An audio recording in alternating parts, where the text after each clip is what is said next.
kushirikiana na viongozi wa serikali, viongozi wa dini zote, Wakristo na Waislamu, tunaungana kwa sauti moja kutoa ahadi na rai kwa serikali na wananchi wote wa Tanzania kwamba tutaendelea kuhamasisha wananchi wa mkoa wa Mwanza na nchi nzima kujitokeza kwa wingi kupiga kura kwa uhuru na kwa haki siku ya tarehe 29 Oktoba 2025.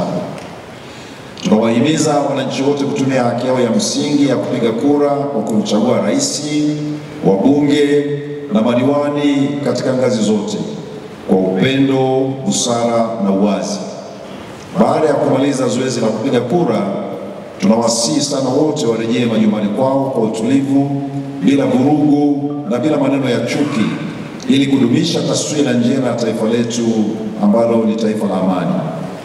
Aidha, tutaendelea kwa sala, dua na maombi tukimwomba Mungu aibariki Tanzania, aendelee kutupa hekima, umoja na amani katika kipindi chote cha uchaguzi na hata baada ya hapo. Tukumbuke kwamba amani ni nguzo ya maendeleo, umoja ni nguvu na upendo ni suluhisho la kila changamoto. Na tuombe vyombo vyote vinavyosimamia uchaguzi kwa pamoja tudumishe amani, mshikamano na upendo kwa maendeleo endelevu ya taifa letu. Mungu ibariki nchi yetu ya Tanzania na asanteni sana. Tusidanganyane, amani kwanza. Hapo tukapige kura, na kuacha kwenda kupiga kura ni kujidhulumu. Kwa sababu utaacha atachaguliwa ambaye wewe humtaki, atachaguliwa asiyefaa, halafu ndani ya miaka 5 utabaki unajuta, juto la Firauni. Hatuwezi kujuta sisi. Twende tukachague, tujitokeze tukachague. Lakini na mimi nikazie maneno ya askofu wakati namaliza. Tunapokwenda kuchagua lazima tupime. Tumefanya kazi nzuri ya kuasesa hapa. Tunakwenda kuangalia chama hichi, mgombea wa rais, mgombea wa bunge, mgombea wa diwani. Tunakwenda kuwasikiliza. Wako wanaosema tutafanya, tupeni kura, tutafanya. Wako wanaosema hivyo. Wako wanaosema mimi kiingia nitashauri. Lakini yuko anasema mimi nitaendeleza. Sasa akili kichwani kwako, ukamchague nani? Thomas Jefferson alikuwa ni mmoja wa mababa wa katiba ya Marekani. Wala ambao mnafuatia historia ya Marekani mnaweza kuungana mkono na mimi. Aliwahi kusema ya kwamba uhuru kamili wa nchi yoyote ni uwezo wa wale watu kujua katiba yao inasema nini na kuifuata. Inasema sio kujua tu inasema nini, lakini na kuifuata pia. Kama mimi ninasema ni Mtanzania na nina katiba yangu na siwezi kuifuata katiba yangu kwa taratibu ambazo mimi mwenyewe nimekubali, basi bado mimi ni mtumwa wa fikra. Kwa hiyo ninawaombeni sana ndugu zangu ya kwamba twendeni tukapige kura. La mwisho kabisa ambalo ninawaasa na ninataka kusema kwa nguvu zangu kubwa sana, kushawishiana kutokupiga kura, ninaamini haisaidii mimi wala haikusaidii wewe. Lakini jambo la pili, kufanya fujo na maandamano na kuleta chaos siku hiyo ya upigaji wa kura hainisaidii mimi wala haikusaidii wewe. Ni vizuri kuchagua fungu jema ambalo baada ya uchaguzi tunajua kuna maisha. Mimi ninaamini sisi kama viongozi wa dini tuitumie nafasi kwa siku hizi chache nane zilizobakia, tuyaase makundi yetu, tuwahimize wapige kura. Namba 2, tuwahimize waache fujo. Kuna mwanafalsafa mmoja anasema hivi, vita haitafuti mtu aliye sahihi, lakini vita huwa inatafuta mtu aliyesalia ili imalize. Kwa hiyo tukiingia kwa sababu ya mihemko ya kushawishiana katika makundi yetu, viongozi wangu wenzangu wa dini, tutaiharibu nchi, tutaharibu tume ya nchi hii, na mwisho wa siku baada ya siku za uchaguzi tutaregret ya kwamba hatukufanya maamuzi sahihi na hatukuwaongoza watu wetu kusimama katika njia iliyo sahihi. Amani na utulivu ni ajenda ya kudumu katika nyumba zetu za ibada, na wakati huu wa uchaguzi uko mbele yetu, tunaweka mkazo kabisa na kusisitiza, na kwa kuwa sisi ni viongozi, basi tunaoongoza sisi tuonyeshe mfano, ndipo watatufuata. Tumebakisha tu tarehe chache ili tufikie kwenye uchaguzi kubwa. Biblia inasema tafuteni kwa bidii kuwa na amani na watu wote. Ili tufanye maamuzi ya busara, tunahitaji amani ya moyo, na amani inaanzia moyoni alafu inaenda kwa wengine.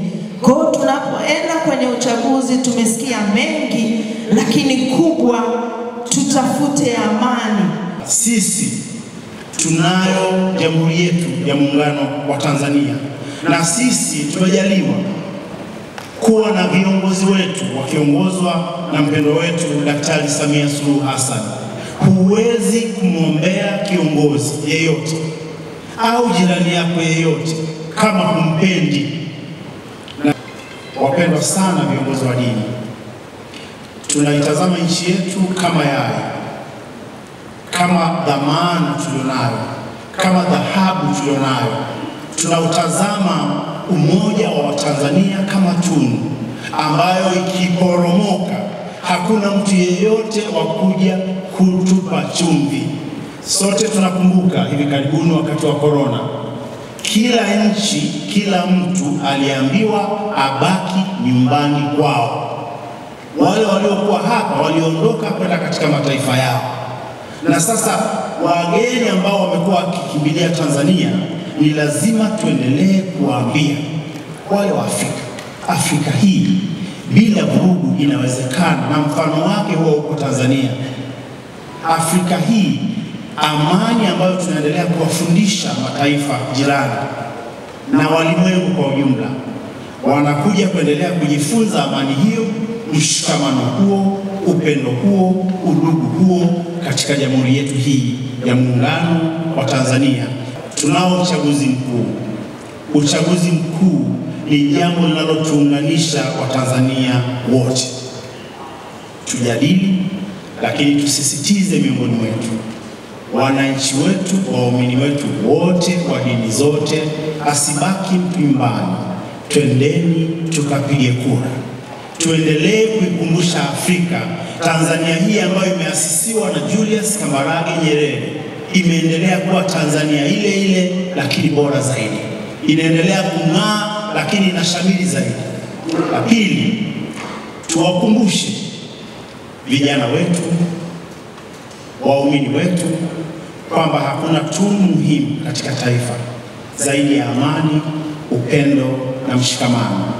Tunapofanya zoezi hilo la kupiga kura, tunapowasisitiza watoke, basi tuhakikishe kila mtu anailinda hiyo amani, anashiriki katika upendo wa Tanzania na anafanya zoezi la haki yake ya kupiga kura.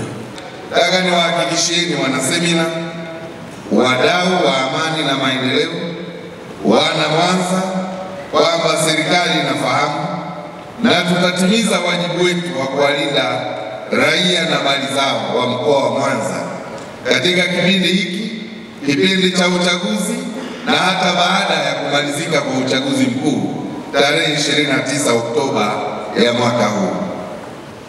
Kwa hiyo tuwe na amani. Twendeni tujitokeze kwenda kupiga kura bila hofu yoyote, mkiamini kwamba serikali iko kazini na itatimiza wajibu wake. Watu wetu ni wale wale, tunawategemea katika maeneo mbalimbali, na ndio maana tunaitana sisi kama serikali na nyinyi kujenga misingi ya kuwaimarisha watu wetu, kwa sababu watu ni wale wale. Ninawashukuruni sana viongozi kwa uvumilivu wenu. Endeleeni kuwa wastahimilivu, endeleeni kutumia busara na hekima katika kuelimisha wananchi kuhusiana na uchaguzi na hata baada ya uchaguzi. Lakini nimalize kwa kusema, serikali yetu wakati wowote viongozi wa dini wanapokuwa na mambo wanayoyaona hayako sawa, wanayo fursa pia ya kuomba kukutana na viongozi wakuu wa serikali, wakakutana nao, wakasikilizwa na wakatoa maoni na ushauri wao.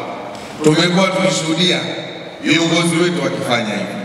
Kwa hiyo hizi ni njia bora zaidi za kufanya ili kuimarisha na kuleta umoja, mshikamano na upendo katika taifa letu.